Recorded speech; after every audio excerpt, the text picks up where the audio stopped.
Radio Today 89.6 FM. এখন শুনবেন radio টুডের সন্ধ্যার খবর। একযোগে আপনারা শুনতে পাচ্ছেন ঢাকা, চট্টগ্রাম, কক্সবাজার, সিলেট, খুলনা, বরিশাল, বগুড়া, ময়মনসিংহ, কুমিল্লা ও কুষ্টিয়া এই 10টি কেন্দ্র থেকে।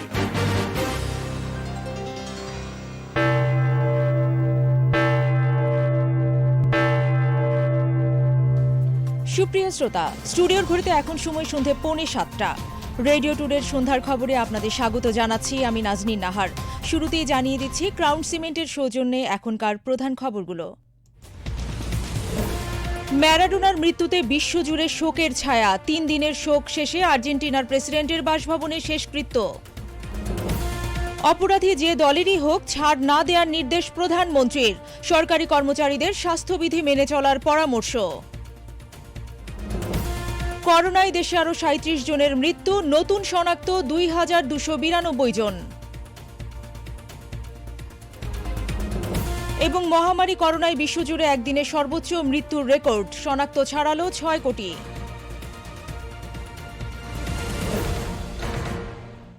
শুনছিলেন শিরোনাম।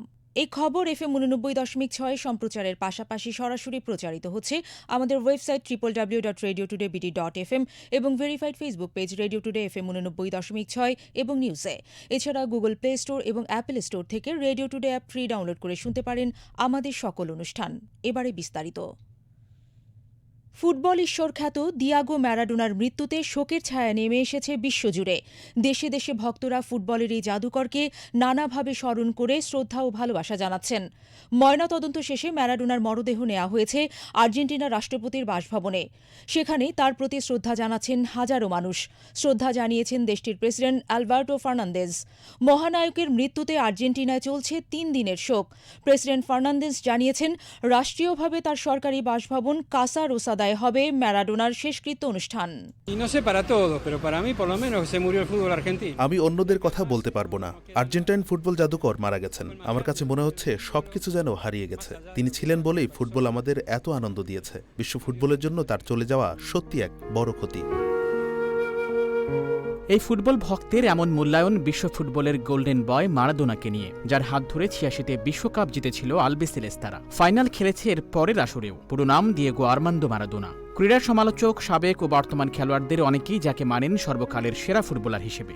1960 সালের 30 অক্টোবর বুয়েন্স আইরেসের লানুসে অভাবের সংসারে জন্মেছিলেন মারাদোনা। 3 কন্যা সন্তানের পর তিনি ছিলেন বাবা মায়ের প্রথম পুত্র সন্তান।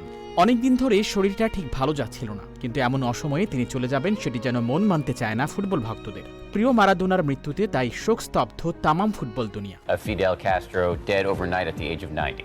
আজ থেকে ঠিক 4 বছর আগে 25শে নভেম্বর মারা গিয়েছিলেন মারাদোনার দুঃসময়ের বন্ধু ফিদেল কাস্ত্রো। বন্ধুর প্রয়াণের দিনেই পরপারে পাড়ি জমালেন আর্জেন্টাইন ফুটবলের বরপুত্র। এ যেন কবিতার ছন্দের মতোই অন্তমিল। মৃত্যুর তারিখ যেখানে মিলিয়ে দিয়ে গেল ফিদেল দিয়েগোকে। পেশাগত জীবনে পুরোদস্তুর ফুটবলার বনে যাওয়ার বিষয়টি আদতে নাকি মারাদোনার ভাবনাতেই ছিল না, অথচ তিনি কিনা নান্দনিকতায় মোড়ানো মায়াবী ফুটবলের জাদু দেখিয়েছেন বিশ্ববাসীকে। আবার পৃথিবী থেকেও বিদায় নিয়েছেন আর্জেন্টাইন ফুটবলের ঈশ্বর উপাধি নিয়ে। ক্যারিয়ারে Boca Juniors, সেভিয়া, Napoli, Newell's old boys এবং বার্সেলোনার হয়ে খেলেছেন তিনি। আন্তর্জাতিক পর্যায়ে আর্জেন্টিনার হয়ে 91 খেলায় 34 গোল করেছেন এই কিংবদন্তি। আর্জেন্টিনা জুনিয়র্সের হয়ে 5 বছরে গোল করেছেন 115টি। বার্সেলোনায় যোগ দিয়ে জিতিয়েছিলেন কোপা দেল রে। নাপোলি প্রথমবারের মতো সিরিয়াতে শিরোপা জিতেছে তার হাত ধরে।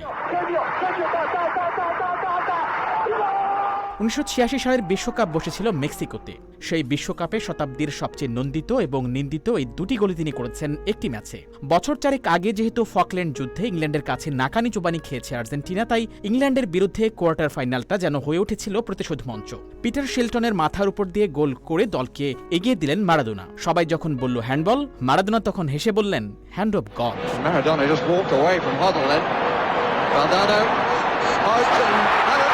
সেবার আর্জেন্টিনার কোচ কার্লোস বিলার্দো সংবাদ সম্মেলনে ঘোষণা করেছিলেন যে তার দলে একজন মারাদোনা আছেন, বাকিদের তিনি গণ্য করেন ফুটবলার হিসেবে। তার এমন ঘোষণায় অনেকেই হয়তো বিস্ময়ে চোখ কপালে তুলেছিলেন। প্রকৃতপক্ষে মারাদোনা যে ক্রীড়াশৈলী দেখিয়েছেন তাকে অতিমানবীয় ফুটবল না বলে কোনো উপায় নেই। যখনই যে দলের হয়ে খেলেছেন সেই দলকে অনেকটা একাই যেন টেনে নিয়ে গেছেন তিনি। খেলোয়াড় হিসেবে যতটা সফল, কোচিং ক্যারিয়ারে ততটা তিনি নন। মাদক গ্রহণ এবং গণমাধ্যমের সঙ্গে সম্পর্ক ইস্যুতে তাকে নিয়ে বিতর্ক রয়েছে। বিশ্ব ফুটবলের রাজপুত্র, ব্যাড বয় কিংবা জাদুকর, এমন বহু বিশেষণ সঙ্গে নিয়েই ঘটনাবহুল অধ্যায়ের শেষ হল আর্মান্দো মারাদোনার। মঞ্জুর হোসাইন, রেডিও টুডে। এদিকে ম্যারাডোনার মৃত্যুতে গভীর শোক ও দুঃখ প্রকাশ করেছেন প্রধানমন্ত্রী শেখ হাসিনা। এক শোকবার্তায় তিনি বলেছেন, ইতিহাসের অন্যতম সেরা এই খেলোয়াড় বিশ্বের অগণিত ফুটবল প্রেমীর হৃদয়ে চিরস্মরণীয় হয়ে থাকবেন।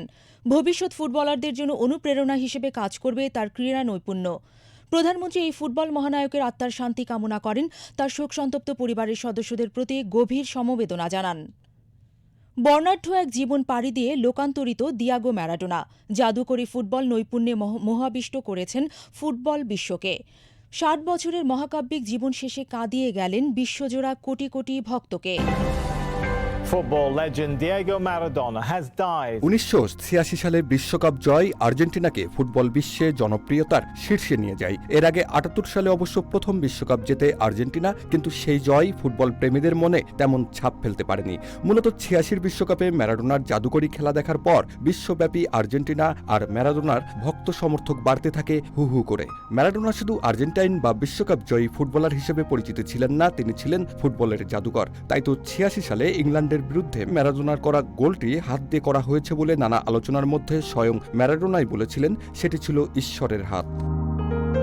কোনো দেশ বা ভৌগোলিক সীমানা দিয়ে তার জনপ্রিয়তা সীমাবদ্ধ ছিল না, তার জনপ্রিয়তা ছিল সর্বব্যাপী। তাই তো মৃত্যুর পর শ্রেষ্ঠের লড়াইয়ে যার সাথে তার তুলনা করা হয় সেই পেলে টুইট করলেন, একদিন আকাশে ফুটবল খেলবো আমরা, সেখানেও কি সেই তর্কটা চলবে? ফুটবল ইতিহাসে কে সেরা, ফুটবলের রাজপুত্র পেলে নাকি ফুটবলের ঈশ্বর ম্যারাডোনা? তারই স্বদেশী পরম আদরের বর্তমান বিশ্বের সেরা ফুটবলার লিওনেল মেসি বলেছেন, তিনি আমাদের ছেড়ে চলে গেছেন, তবে কোথাও যাননি, কারণ দিয়েগো অবিনশ্বর। পর্তুগিজ সুপারস্টার ক্রিস্টিয়ানো রোনালদো বলেছেন, আজ আমি একজন বন্ধুকে বিদায় জানাচ্ছি, আর পৃথিবী বিদায় জানাচ্ছে একজন শাশ্বত প্রতিভাকে। ম্যারাডোনার মৃত্যুতে আর্জেন্টিনার সীমানা ছাড়িয়ে শোকের ছায়া নেমে এসেছে বিশ্বময়। শোকাহত বাংলাদেশে তার কোটি ভক্ত।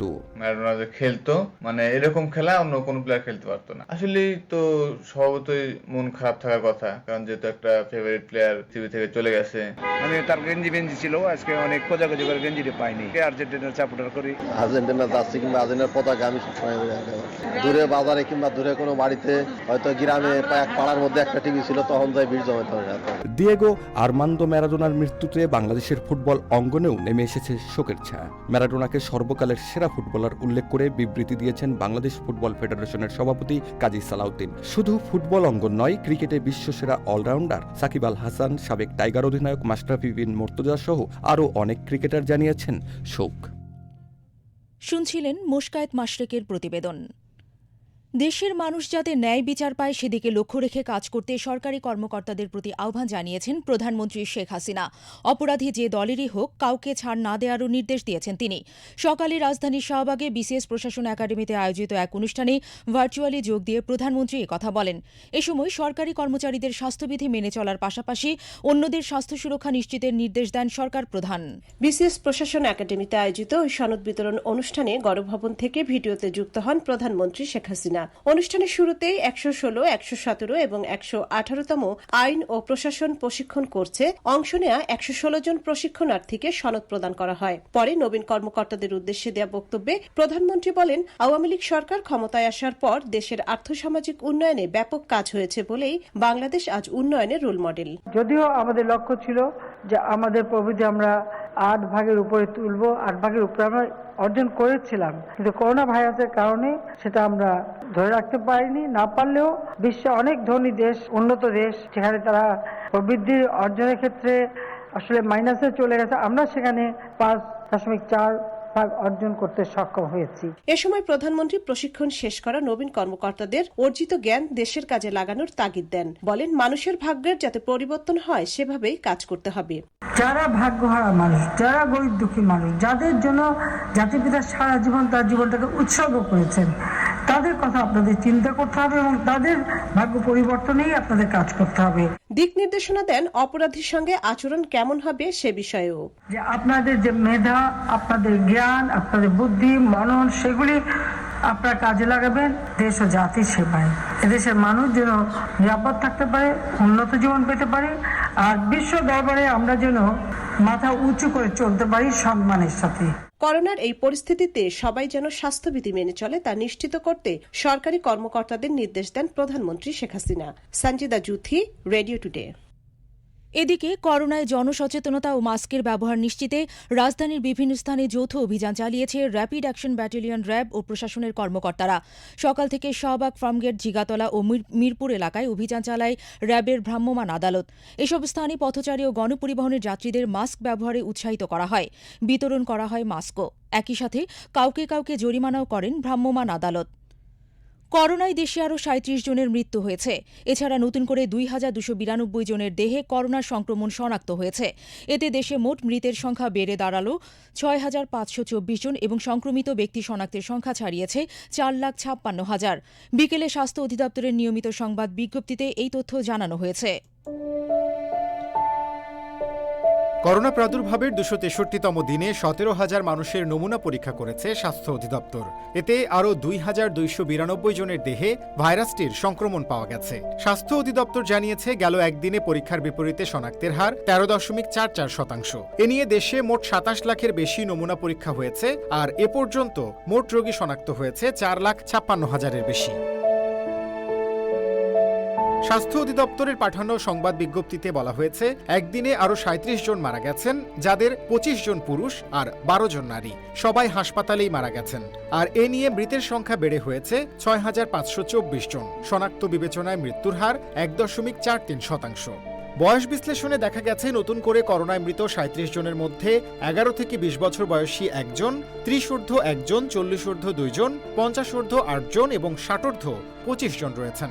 এছাড়া বিভাগ অনুযায়ী ঢাকায় ২৯ জন, চট্টগ্রাম ও রাজশাহীতে ৩ জন করে এবং রংপুরে 2 জন মারা গেছেন। একই সময়ে আরও ২,০০০-এর বেশি মানুষ সহ এখন পর্যন্ত সুস্থ হয়েছেন ৩,৭১,০০০-এর বেশি রোগী। শনাক্ত বিবেচনায় সুস্থতার হার ৮১.৩৮%। Sakhawat Suman, radio today. স্বাস্থ্যমন্ত্রী জাহিদ মালিক বলেছেন, করোনাকালীন প্রণোদনা দেওয়ার বিষয়ে অর্থ মন্ত্রণালয়ের গাইডলাইন আছে, যা অনুসরণ করতে গিয়ে অর্থ ছাড়ে কিছুটা বিলম্ব হচ্ছে। দুপুরে রাজধানীর মহাখালীতে এক অনুষ্ঠানে তিনি কথা বলেন। এ সময় করোনার ভ্যাকসিন প্রাপ্তি নিয়েও কথা বলেন স্বাস্থ্যমন্ত্রী। প্রথম পর্যায়ে আমরা ৩ কোটি ডোজ ভ্যাকসিন বাংলাদেশে আনব। প্রত্যেক মাসে ৫০ লক্ষ লোককে আমরা দিতে পারবো। এটা দেওয়ার পরে আবার পর্যায়ক্রমে তারা দিতে থাকবে এবং আমরাও নিতে থাকবো। আওয়ামী লীগে অভ্যন্তরীণ গণতন্ত্র চর্চার পাশাপাশি দলীয় প্রধান শেখ হাসিনার নেতৃত্বে দুষ্টের দমন ও শিষ্টের লালন নীতি অনুসরণ করা হয় বলে জানিয়েছেন দলটির সাধারণ সম্পাদক এবং সড়ক পরিবহন ও সেতু মন্ত্রী ওবায়দুল কাদের। তিনি আজ তার সরকারি বাসভবনে এক ব্রিফিংয়ে কথা বলেন। এ সময় মন্ত্রী আরও বলেন, অনিয়ম দুর্নীতির বিরুদ্ধে শেখ হাসিনা স্বপ্রণোদিত হয়ে যে শুদ্ধি অভিযান শুরু করেছিলেন তা এখনও চলমান রয়েছে, ভবিষ্যতেও অব্যাহত থাকবে। কেন্দ্রে রাজনীতি করলেই বড় নেতা হবেন তা নয়। দলের প্রতি ত্যাগ, সততা, নিষ্ঠা থাকলে দেশরত্ন শেখ হাসিনা তৃণমূল থেকেও এনে সময় মতো যে কাউকে যে কোনো দায়িত্ব দিতে পারেন, সরকারেও দিতে পারেন, দলেও দিতে পারেন। কোভিড সংকটের কারণে এখন কর্মসংস্থান টিকিয়ে রাখায় চ্যালেঞ্জ মন্তব্য করে বাণিজ্যমন্ত্রী টিপু মুনশি বলেছেন, এই চ্যালেঞ্জ মোকাবেলা করে নতুন কর্মসংস্থান সৃষ্টির দিকে এগিয়ে যেতে হবে। রাজধানীর ওসমানী স্মৃতি মিলনায়তনে অর্থ মন্ত্রণালয়ের অর্থ বিভাগ আয়োজিত সিরিজ আলোচনায় তিনি কথা বলেন। মন্ত্রী আরও বলেন, প্রণোদনা দেওয়ার কারণে করোনা মোকাবেলা করে ঘুরে দাঁড়িয়েছে গার্মেন্টস খাত, তবে করোনার দ্বিতীয় ঢেউ শঙ্কা তৈরি করেছে। আমরা গার্মেন্টস সেক্টর থেকেই আশা করেছিলাম এই বিপদ না হলে আমাদের চিন্তা ছিল যে আমরা আগামী বছর 2021 সালে শুধুমাত্র গার্মেন্টস সেক্টর থেকেই আমরা $50 বিলিয়ন এক্সপোর্ট করব। ভাগ্য খারাপ হওয়ার কারণে আমরা তা পারছি না, তবে ঘুরে দাঁড়ানোর চেষ্টা করছি। এত ঝামেলার মধ্যেও আমরা $48 বিলিয়ন এবার টার্গেট ফিক্স আপ করেছি। আমরা চেষ্টা করব সেই দিকে যেতে। ঢাকা শহরের জলাবদ্ধতা নিরসনের কাজ ওয়াসার হতে পারে না বলে মন্তব্য করেছেন স্থানীয় সরকার মন্ত্রী তাজুল ইসলাম। সকালে সচিবালয়ে জলাবদ্ধতা নিরসনে ঢাকার 2 সিটির কাছে দায়িত্ব হস্তান্তর বিষয়ে এক সভায় একথা বলেন তিনি। মন্ত্রী বলেন, যদিও এ কাজে ওয়াসা কিছু সক্ষমতা অর্জন করেছে, যা 2 সিটি কর্পোরেশনেরও করতে হবে, তাই পানি নিষ্কাশনের দায়িত্ব পর্যায়ক্রমে ওয়াসার কাছ থেকে সিটি কর্পোরেশনকে দেয়া হবে বলে জানান তিনি। অনুষ্ঠানে উপস্থিত ছিলেন ঢাকা দক্ষিণ সিটির মেয়র শেখ ফজলে নূর তাপস, উত্তর সিটি মেয়র আতিকুল ইসলাম এবং ওয়াসার ব্যবস্থাপনা পরিচালক তাকসিম এ খান। শুনছেন রেডিও টুডের সন্ধ্যার খবর, সঙ্গে আছি আমি নাজনীন নাহার। নিচ্ছি ছোট্ট একটি বিরতি, ফিরছি ঠিক 40 সেকেন্ড পর। আপোষ করি না কখনো আমরা, অটুট রাখি গুণমান। দেশের গর্ব ক্রাউন সিমেন্ট নিশ্চিত করে দৃঢ় নির্মাণ। অটুট গুণার মানের কারণে ক্রাউন সিমেন্টের সুনাম আজ ছড়িয়ে পড়েছে বহির্বিশ্বে। দেশের সকল বৃহৎ স্থাপনা সহ ভারতের আগরতলায় ফ্লাইওভার, আন্তর্জাতিক মানের ক্রিকেট স্টেডিয়াম সহ বিভিন্ন গুরুত্বপূর্ণ স্থাপনা নির্মাণে ব্যবহৃত হচ্ছে ক্রাউন সিমেন্ট। এক্সপোর্ট লিডার হিসেবে ক্রাউন সিমেন্ট তিনবার অর্জন করেছে national export trophy. Crown cement রপ্তানির মাধ্যমে বাড়ছে দেশীয় পণ্যের সুনাম, সেই সাথে বৈদেশিক মুদ্রা অর্জনের মাধ্যমে জাতীয় উন্নয়নে বিশেষ অবদান রাখছে ক্রাউন সিমেন্ট।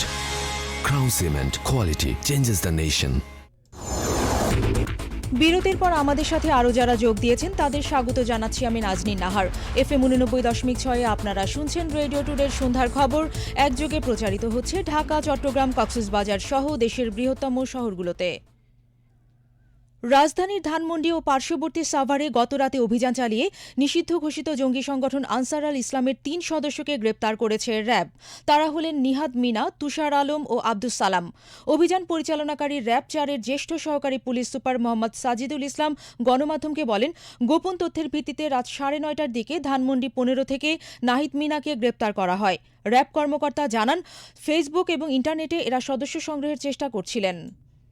এবার দেশের বাইরের খবর।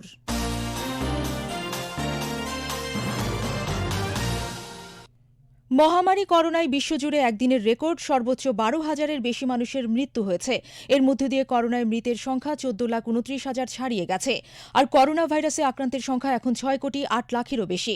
তবে আক্রান্তদের মধ্যে সুস্থ হয়েছেন 4,21,73,000। দুনিয়া জুড়ে করোনা ভাইরাসে আক্রান্তের সংখ্যা 6 কোটি ছাড়িয়েছে। আন্তর্জাতিক জরিপ সংস্থা ওয়ার্ল্ডোমিটারের ওয়েবসাইটে বলা হয়েছে, করোনা ভাইরাস বৈশ্বিক মহামারীতে এ পর্যন্ত বিশ্বের 219টি দেশ ও অঞ্চল আক্রান্ত হয়েছে। উৎপত্তিস্থল চীনে 83,000-এরও বেশি মানুষ আক্রান্ত হলেও সেখানে ভাইরাসটির প্রাদুর্ভাব কমে গেছে। তবে এখনও থেমে নেই বিশ্বের অন্যান্য দেশে এ ভাইরাসের সংক্রমণ ও মৃত্যু। আমেরিকার 2 মহাদেশ ও দক্ষিণ এশিয়ায় সংক্রমণ এখনও দ্রুত গতিতে বাড়ছে। অন্যদিকে ইউরোপকে লণ্ডভণ্ড করে দিয়ে করোনা কিছুটা কমে গেলেও সেখানে আবারও নতুন করে রোগটির প্রাদুর্ভাব দেখা যাচ্ছে। তবে আশার কথা হচ্ছে, এখন আক্রান্তের পর সুস্থ হওয়ার হার দ্রুত বাড়ছে। যুক্তরাষ্ট্রে করোনা ভাইরাস সংক্রমণের দ্বিতীয় ঢেউ ভয়াবহ হয়ে উঠেছে। একদিনে করোনা শনাক্তের রেকর্ড একের পর এক ভাঙছে। কোভিড ট্র্যাকিং প্রজেক্ট বলছে, দেশটিতে বর্তমানে 88,080 জন মানুষ করোনায় সংক্রমিত হয়ে হাসপাতালে ভর্তি আছেন, যা চলতি বছরের শুরুতে করোনা মহামারীর প্রাদুর্ভাবের পর থেকে সর্বোচ্চ। সিএনএনের প্রতিবেদনে বলা হয়েছে, করোনা সংক্রমণ আবারও ভয়াবহভাবে বাড়ায় যুক্তরাষ্ট্রে হাসপাতালের কর্মীদের সতর্ক করে দেওয়া হচ্ছে। ইতিমধ্যে হাসপাতালগুলোর খালি থাকা আইসিইউ বেডের সংখ্যাও কমে আসছে। জন হপকিন্স বিশ্ববিদ্যালয়ের পরিসংখ্যান অনুযায়ী দেশটিতে গত 24 ঘণ্টায় 2,400 মানুষের মৃত্যু হয়েছে, যা গত 6 মাসের মধ্যে সর্বোচ্চ। ওই পরিসংখ্যান বলছে, দেশটিতে একদিনে নতুন করে আক্রান্ত হয়েছে প্রায় 1,81,000 মানুষ। ক্ষতিগ্রস্ত দেশের তালিকায় ভারতের অবস্থান দ্বিতীয়। দেশটিতে একদিনে করোনায় সংক্রমিত রোগীর সংখ্যা 44,000-এর বেশি। একই সময়ে মৃতের সংখ্যা 5 শতাধিক। ব্রাজিল আছে তৃতীয় অবস্থানে। ব্রাজিলে 24 ঘণ্টায় শনাক্ত রোগীর সংখ্যা 45,000 ছাড়িয়েছে। এ তালিকায় ফ্রান্সের অবস্থান চতুর্থ। রাশিয়া আছে পঞ্চম অবস্থানে। এদিকে করোনা ভাইরাসে আক্রান্ত হয়ে সুদানের সাবেক প্রধানমন্ত্রী সাদিক আল মাহাদি মারা গেছেন। পারিবারিক সূত্রে ও পার্টির এক বিবৃতিতে এ তথ্য জানানো হয়েছে। রয়টার্সের প্রতিবেদনে বলা হয়েছে, সংযুক্ত আরব আমিরাতের একটি হাসপাতালে ভর্তি হওয়ার 3 সপ্তাহ পরে তিনি মারা গেছেন। সুদানের একটি হাসপাতালে ভর্তি হওয়ার পরে অবস্থার অবনতি হলে উন্নত চিকিৎসার জন্য তাকে আমিরাতে স্থানান্তর করা হয়েছিল। ডিসেম্বর মাসেই ইউরোপে শুরু হয়ে যাবে করোনা টিকাকরণের কাজ। ইউরোপীয় ইউনিয়ন এর তরফে জানানো হয়েছে, ক্রিসমাসের আগেই করোনা প্রতিষেধকের বণ্টন এবং ব্যবহার শুরু হওয়ার সম্ভাবনা আছে। ইউরোপীয় কমিশনের president Ursula von der Leyen বলেন, কোভিড-19 টিকার সংরক্ষণ এবং বন্টনের উদ্দেশ্যে ইউরোপীয় ইউনিয়নের ২৭টি সদস্য রাষ্ট্রকে বার্তা পাঠিয়ে দেওয়া হয়েছে। ইউরোপের ৪৬ কোটি বাসিন্দার জন্য করোনা টিকার ৮০ কোটি ডোজের সংস্থান করা হচ্ছে। বড়দিনের পরে করোনা ভাইরাসের তৃতীয় ঢেউ হানা দিতে পারে বলেও আশঙ্কা প্রকাশ করেছেন উর্সুলা। চীনের টিকা প্রস্তুতকারী প্রতিষ্ঠানগুলোর মধ্যে এগিয়ে থাকা প্রতিষ্ঠান China national pharmaceutical group Sinopharm corona টিকার অনুমোদনের জন্য আবেদন করেছে। এর আগে তাদের প্রতিদ্বন্দ্বী মার্কিন যুক্তরাষ্ট্র ও যুক্তরাজ্য টিকার উচ্চ কার্যকারিতা দেখিয়েছে। সিনোফার্মের উপব্যবস্থাপক শি শেঙ্গির বরাতে দেশটির রাষ্ট্রীয় বার্তা সংস্থা সিনহুয়া জানায়, সিনোফার্মের সহযোগী প্রতিষ্ঠান চায়না ন্যাশনাল বায়োটেক গ্রুপ দুটি করোনার টিকার জন্য আবেদন করেছে। তারা টিকাটির কার্যকারিতা ও নিরাপত্তার দিকটি খতিয়ে দেখছে। দক্ষিণ আমেরিকা ও মধ্যপ্রাচ্যের 10টি দেশে এ টিকার পরীক্ষা চলছে। হাসিব বিল্লাহ, রেডিও টুডে। যুক্তরাষ্ট্রের প্রেসিডেন্ট ডোনাল্ড ট্রাম্প দেশটির কেন্দ্রীয় তদন্ত সংস্থা এফবিআইকে মিথ্যা বলার দায় স্বীকার করে নেয়া সাবেক জাতীয় নিরাপত্তা উপদেষ্টা মাইকেল ফ্লিনকে ক্ষমা করে দিয়েছেন। এর মাধ্যমে নির্দোষ একজন মানুষের পেছনে ডেমোক্র্যাটদের অন্তহীন তাড়ার চূড়ান্ত সমাপ্তি ঘটেছে বলে মন্তব্য করেছে হোয়াইট হাউস। ট্রাম্প বলেছেন, ফ্লিনকে ক্ষমা করার বিষয়টি ছিল ব্যাপকভাবে প্রত্যাশিত এবং শেষ পর্যন্ত তা করতে পেরে তিনি নিজেকে সম্মানিত মনে করছেন। বিবিসি জানিয়েছে, ২০১৬ সালের প্রেসিডেন্ট নির্বাচনে রাশিয়ার হস্তক্ষেপের অভিযোগ নিয়ে যুক্তরাষ্ট্রের বিচার বিভাগের তদন্তে যে কজন সাবেক উপদেষ্টা বিভিন্ন দায়ে অভিযুক্ত হয়েছিলেন, ফ্লিন ছিলেন তাদের একজন। বঙ্গোপসাগরে সৃষ্ট ঘূর্ণিঝড় নিভার ভারতের দক্ষিণাঞ্চলীয় উপকূল আছড়ে পড়ার পর বিভিন্ন এলাকার বিদ্যুৎ সংযোগ বিচ্ছিন্ন এবং অসংখ্য গাছ উপড়ে ফেলা ছাড়াও তুমুল বৃষ্টি ঝরাচ্ছে বলে জানিয়েছেন দেশটির কর্মকর্তারা। বৃহস্পতিবার স্থানীয় সময় ভোরের আগে রাত ২:৩০টার দিকে ঝড়টি পুদুচেরির ৩০ কিলোমিটার উত্তরে তামিলনাড়ুর উপকূলীয় শহর মারাক্কা নামে আঘাত হানে। এ সময় বাতাসের সর্বোচ্চ গতি ছিল ঘণ্টায় ১৩০ কিলোমিটার। নিম্নচাপ থেকে অতি প্রবল ঘূর্ণিঝড় এবং পরে শক্তি হারিয়ে প্রবল ঘূর্ণিঝড়ে পরিণত হওয়া নিভার আছড়ে পড়ার আগেই উপকূলীয় রাজ্যগুলোর প্রায় ২ লাখ লোককে নিরাপদ আশ্রয়ে সরিয়ে নেওয়া হয় বলে জানিয়েছে এনডিটিভি। এবার ব্যবসা বাণিজ্যের খবর। সূচকের ওঠানামার মধ্য দিয়ে আজ লেনদেন শেষ হয়েছে দেশের প্রধান পুঁজিবাজার ঢাকা স্টক এক্সচেঞ্জ ডিএসসিতে। দিন শেষে ডিএসসি এক্স সূচক ৭ পয়েন্ট বেড়ে দাঁড়িয়েছে ৪,৮৬৯ পয়েন্টে, আর লেনদেন হয়েছে ৭৫৮ কোটি ৩৩ লাখ টাকার শেয়ার। হাতবদল হওয়া বিভিন্ন কোম্পানির শেয়ারের মধ্যে দাম বেড়েছে ১২০টির, কমেছে ১১৯টির এবং অপরিবর্তিত রয়েছে ৯৬টির দাম। এদিকে দেশের অপর পুঁজিবাজার চট্টগ্রাম স্টক এক্সচেঞ্জ সিএসসিতে আজ লেনদেন হয়েছে ২৩ কোটি ৩৭ লাখ টাকার শেয়ার, আর সিএসসি 30 সূচক ৭৭ পয়েন্ট কমে দাঁড়িয়েছে ১১,২৫২ পয়েন্টে। এবার খেলাধুলার খবর।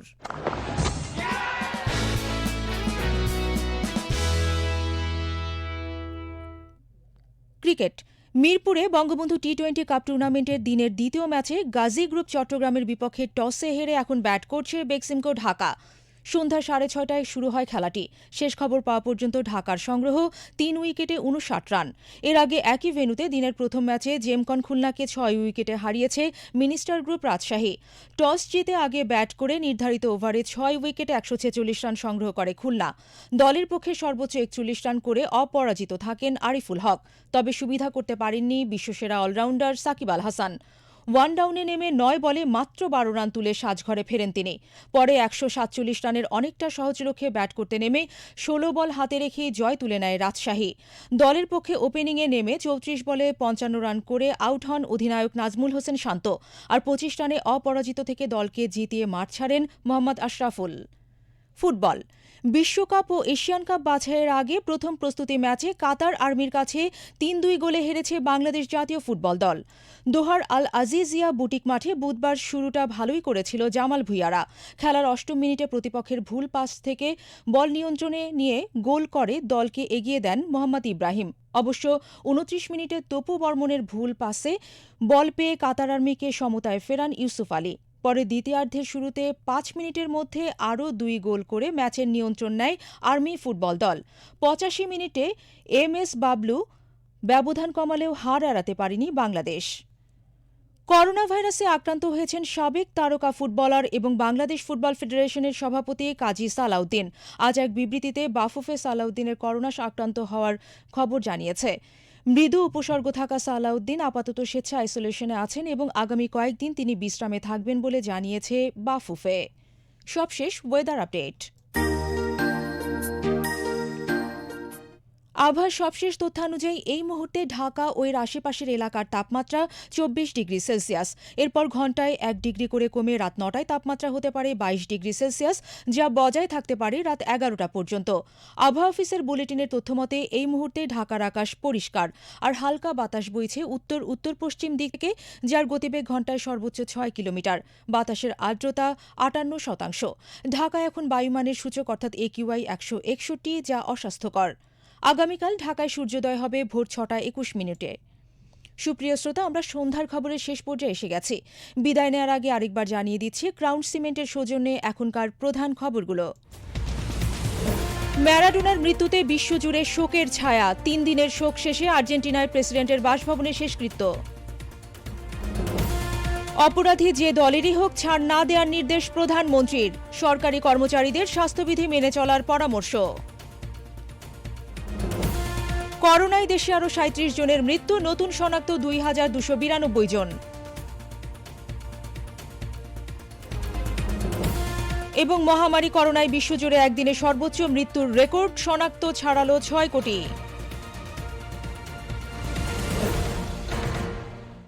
এই ছিল রেডিও টুডের সন্ধ্যার খবর, যা আপনাদের কাছে পৌঁছে দিতে কাজ করছে দেশ বিদেশি রেডিও টুডের শতাধিক সংবাদকর্মী।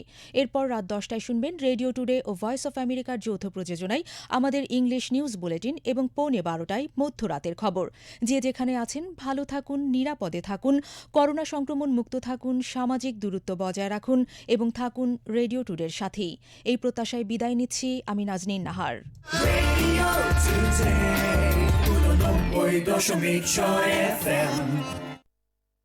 26 নভেম্বর বৃহস্পতিবার থেকে 30 নভেম্বর সোমবার পর্যন্ত আপনার প্রিয় আর্ট